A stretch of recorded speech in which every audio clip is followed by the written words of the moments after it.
Good day, students. Starting today, we will be on the second unit. And for today's session, I have divided into two parts: buyer decision process and buying motives. So, in our previous classes, we completed all these areas in Unit 1: fundamentals of marketing, the various approaches, environmental factors, and all this was completed in the previous sessions. And moving on to the unit 2 will be talking about buyer behavior, buying motives. And most importantly, in the buyer behavior, we will be also discussing what is the consumer decision making process.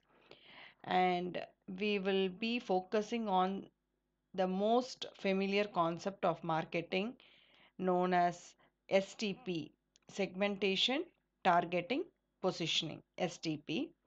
And we will also touch bases on CRM, customer relationship management. But for today's session, we will look at buyer behavior and buying motives alone. Going further, we will start with buyer behavior. Before we actually get into this, there are three terms which we have to get familiar with: consumer, customer, and buyer. Is there any difference between this? And is there any requirement that we should know all these three terms? There is a difference in terms of consumer and customer. Consumer, as the name implies, it literally means who consumes the product or service. Consumes, or rather, I can say it as who uses that particular product or service. Say, for example, especially at with your age group, you may buy a product, but you may not use that. Probably, like no kids at your home, or some other person uses that particular product. Say, for example, you went for your first job and you want to gift a mobile to your mother.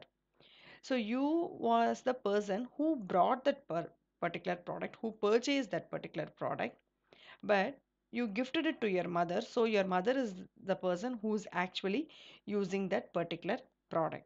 So consumer, again, I'm telling it, it implies the person using the product. Whereas you were the customer because you were the one who made the purchase. And obviously, buyer also implies the same. Buyer or the client, all these terms relates with the customer.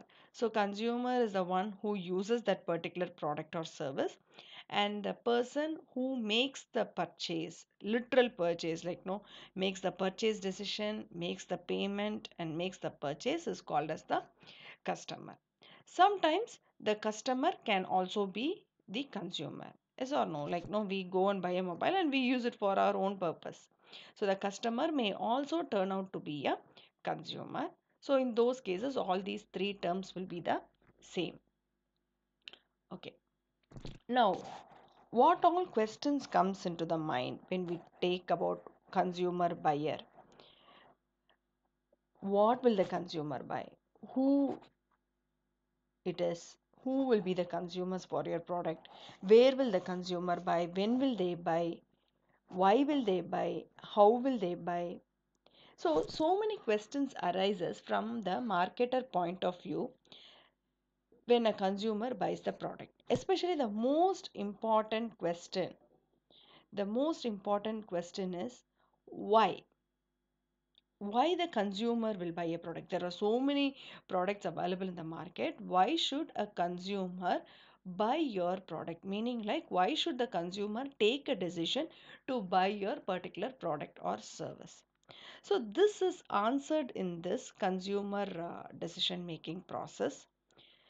So, the manner in which the buyer will react to the marketer strategy is known as buyer behavior. So, when a marketer come across so many questions, when, what, how, where the consumer will buy, and how will be especially making his purchase decisions, immediately these answers will turn out to be the marketing strategy. So, when a person decides on the marketing strategy, based on all these answers of the consumers, what will be the reaction of the buyer? How will the buyer react, positively or negatively? Whether in turn it will be favorable for the company. So, your buyer behavior is the reaction of the buyer. How does the buyer react whenever a marketer comes up with a strategy? So that is what is your buyer behavior. Why it is important, like again the next question happens is, why should everyone know about buyer behavior? Because it is not static in nature. The behavior of the consumer will be changing, it keeps on changing. Especially if we look at this pandemic situation today, there is so much of changes in the buyer behavior. Initially, the marketer will be trying to create a demand for a particular product. In some cases, not in all the cases, but majority they try to push it through advertisements. They try to create a demand. They try to create a need for a particular product or service. But this pandemic situation has given a kind of another reversal way. Like, even though if you create a demand, there is no purchasing power with the people. So, with the purchasing power getting low, what happens immediately? Though you create a demand, people will not be able to make a decision to buy a particular product or service. So what does the company has to do? Is it something like meaning like the company will not get into any marketing activity? No, that is not the way. The company will get into a marketing activity, but this activity, whatever they are getting in this particular pandemic situation, will be activities which will improve the goodwill of the company. Say, for example, we come across some advertisements like either with Domino's Pizza or some other products, where like they say right from the manufacturing, beginning of the development of the product to the end of the delivery of the product, how much due care and importance they are taking. So that is one way of the changing the or making the people understand how much the customer is important, how much they have changed their process to make sure like no the operations is not affected, or like no that the customer is safe if they buy the particular product or service. The other way is, say for example, in case of automobile or in those situations, like you try to give an environment to the customer, like if they visit the showroom, how good they take care about the customer. So those kind of facilities that is offered in the showroom for the customer, and the expansion of every company into the digital space. There is a digital transformation happening across all the companies, so that the goodwill of the company is maintained, the brand is built upon. So these kind of activities are being developed rather than just merely pushing sales. So the behavior of the customer, not only in this pandemic situation, probably the pandemic has seen a very large shift in how marketing was looked upon, like no creation of sales or other things. But beyond this, every point of time, it is not static in nature. The environment will keep on changing. So the behavior of the customer also keeps changing with the change in the environment. And this helps to introduce the right product at the right time in the market. Like simply telling, like no, almost like strategy creation. Like no, when you have to bring the product in place, you have a high competition in the market. When there is a high competition, you should know when will your customer make a purchase decision for your product, in where, why, and there are so many questions which will be unanswered, or you're trying to find answers. And to decide on the sales promotion, the most important is how much will they buy. So if you're going to give a sales promotion, will they buy more, or will they buy the same whatever they have been buying? So will sales promotion help you to increase the sales, make the consumer to make a purchase decision to buy more? A very simple example is this RD sale, what is happening, especially this month of RD, like where we used to have lot of sales happening as discounted sales, right? This is like a tool which has been built by the marketers for promoting sales. So what happens if you give them a discount? Even people who don't buy regularly, they tend to look forward to buy some products or services because there is a sales promotion that is happening. And strategy creation, it helps you to create the strategy of your company's product. So this is why buyer behavior has gained a lot of importance. And moving further, these are the participants in the consumer buying decision. The first person is called as initiator, who will suggest the need for a particular product or idea. Then we have the influencer. Influencer is the person who will influence any decisions that you take. Before that, I want to tell what an initiator is. Initiator, for example, if you take sometimes it may happen within yourselves, like you yourself feel like no, you have to get a new product. Say for example, you have been using a mobile phone for quite a long time, it is getting hanged, or you feel that the features is not really up to the mark. So in those cases, it is an internal stimuli by yourself, stimulus which is happening within yourselves make you feel that you want to buy a particular product or service. Or this initiator can also happen from an external source. When do we say an external source? Say for example, your friend has brought a new mobile and you see the new mobile and immediately you have a liking for it and you feel like no, why not me change my mobile? So something like that. So initiator is someone who is suggesting the need for a particular product or idea. Sometimes it can be yourselves also. Influencer is the person who is going to influence the decision. A very right example is sometimes your family physicians, your family doctors, or any doctors whom you are referring.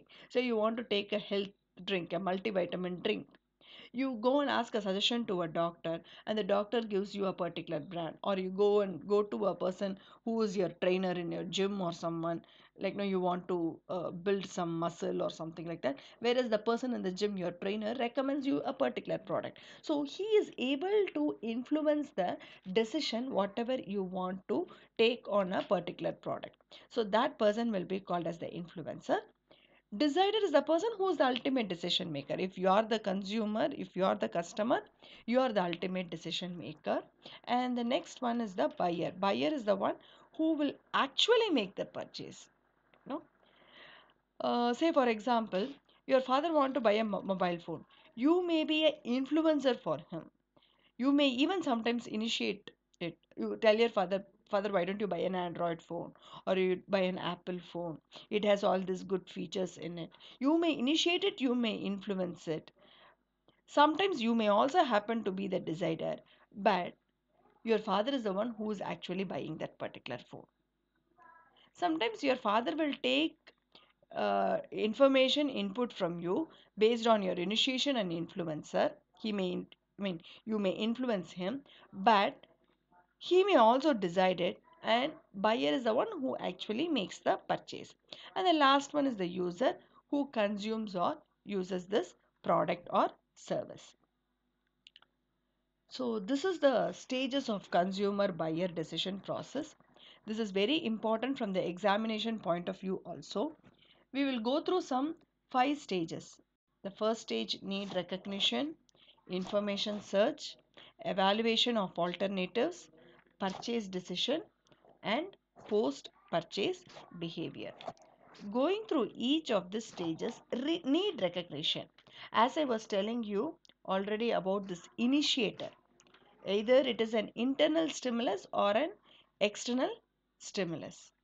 Say an internal stimulus is what happens is, say you're feeling hungry, you're feeling thirsty, you feel that you require something, so internally it happens, the need is recognized through an internal stimuli. Whereas the external stimuli is, you see some advertisements in the radio, TV, magazine, and you see someone using some particular product or service, so this is all considered to be an external stimuli. This is your step 1 of your need recognition. The step 2 is information search. So immediately the next thing what we do is, we will try to find out information from all the sources: personal source, family, friends, neighbors, Commercial sources is advertisement, salespeople. Public sources is mass media. Experiential sources is the people who are actually using the particular product. So they will share their experiences, right? So experiential sources. All these are various sources. So once when you decided there is a stimulus for you, either it is internal or external, when the stimulus happen that you want to buy a particular product or service, immediately you will start searching for information across all these sources. The next one, what happens is now you have lot of information with you. You have collected from personal, commercial, public, experiential. So now what we will do is we will sit and evaluate. We will sit and compare. What all you will be comparing? There are two ways actually this evaluation of alternatives will happen. One will be your attitude based evaluation, the other one will be non attitude based evaluation. When I say attitude based evaluation, you yourself will have some belief. What is attitude? Before that, we go on further. To recollect, I'll say attitude is evaluating statements. You yourself in your mind would have evaluated. Say, for example, a person, this boy, this friend of mine is very good, this friend of mine is very bad, this friend of mine is very handful. These are all some conclusions, these are all statements that you have made up in your mind and you are giving it out as a statement. He is a good boy, he is a helpful boy, he is very brave boy, he is very lovable person. So these are all some evaluations. You have evaluated your friend and making some statements. So what is the inside your mind? How you have evaluated your product? Say for example, we have a very common belief, and we always show some attitude like, uh, if it is Chinese product, it is going to be very poor in quality and it will be cheaper in price. So these are all some beliefs that we have. So all this is called as attitude based evaluations. So psychologically, what is your thought process? How you have fixed in your mind about a particular product or a brand or a service? Whereas if you take non-attitude based evaluation, non-attitude based evaluations is something called as expectancy value model. We call it as expectancy values. You have some expectation, and what is the value? Say you really get back in return. So this evaluation of alternatives happen in two ways. One is attitude based evaluation, which is based on your own attitude, based on your own beliefs. Whereas we have non-attitude based evaluation. Non-attitude based evaluation is your expectancy value model. What is your expectation and what is the value it actually created? And how this is done? Based on product attributes, based on degree of importance, based on brand belief, satisfaction, and evaluation procedure. So you try to evaluate the product and then you get into the purchase decision. So again, when you come get into purchase decision, you think about two things. What is the attitude of others and what is the unexpected situational factors?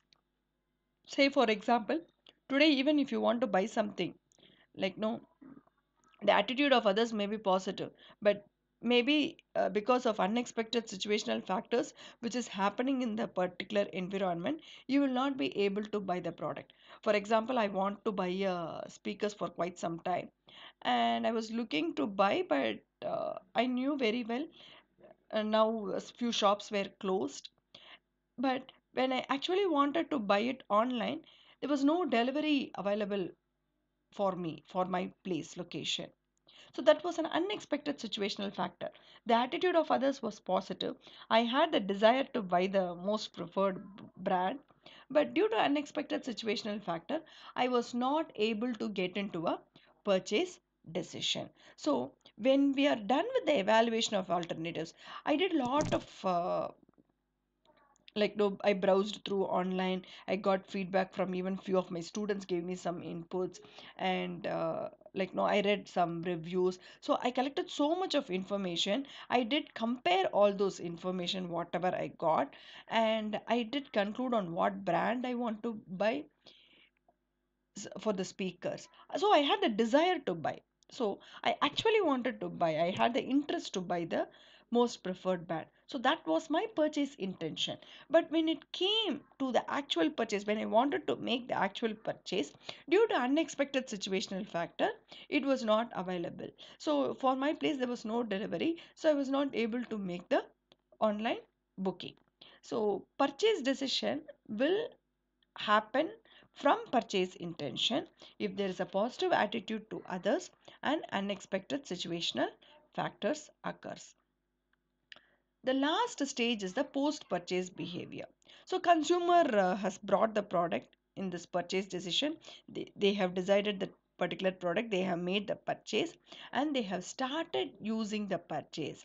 So consumer expectations of product performance. So consumer has an expectation, whereas there is a product perceived performance means actual performance of the product. So consumer has some expectation, there is an actual performance. So based on this difference, either you are a satisfied customer or you are a dissatisfied customer.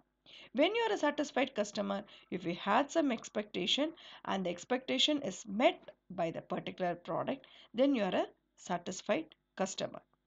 If you have some expectations and if that expectation is not met by the customer, then it is a dissatisfied customer.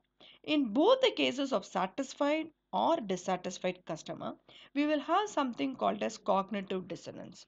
What is the this cognitive dissonance is? This is your psychological tension which happens in post purchase. We also have come across this. Like, no, I sometimes when I buy some, especially some gadgets or products, electronic products, like, no, after making the purchase decision, finally, sometimes, like, no, I go and ask my students, man, I brought this, is this really good? Why it is? This is because the psychological nature of the person, nature of the customer, though they have brought the product, though they are using, started using the particular product, they just want to assure or confirm whether they have brought the right product. So that particular phase is called as cognitive dissonance. It may happen in two cases. Either you are a satisfied customer or a dissatisfied customer. But the end result is if you're a satisfied customer, you will take a positive word of mouth. Whereas if you're a dissatisfied customer, the word of mouth will be in a negative trend. So moving on further, there are few factors which will influence the buyer behavior. It may be a geographic factor. Say, for example, McDonald, when they launched in India, they had a vegetarian menu in their menu card, which was not available in other countries. This was designed exclusively for India because based on the uh, geographical factors, also one of the reasons our country's physical condition and climatic condition is that way, so that it will be helpful. The next one is the demographic factor, age or gender, cultural factor, customs or habits, social factors, family, peer group, media influence, socio-economic factors, income, desire for savings, purchasing power.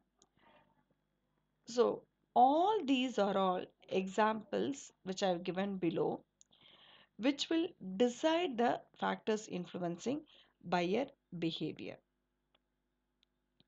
See, like as I was talking, in the customs or habits part, we have the custom or habits where one particular group of people belong to vegetarian.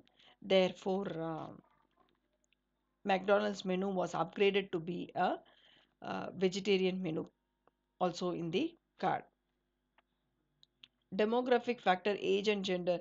Say if you go get into McDonald's, there are separate play space for the kids, and based on their age group that is made available. So this is all considering the demographic factors. So I think with this we will finish off with the buyer decision process.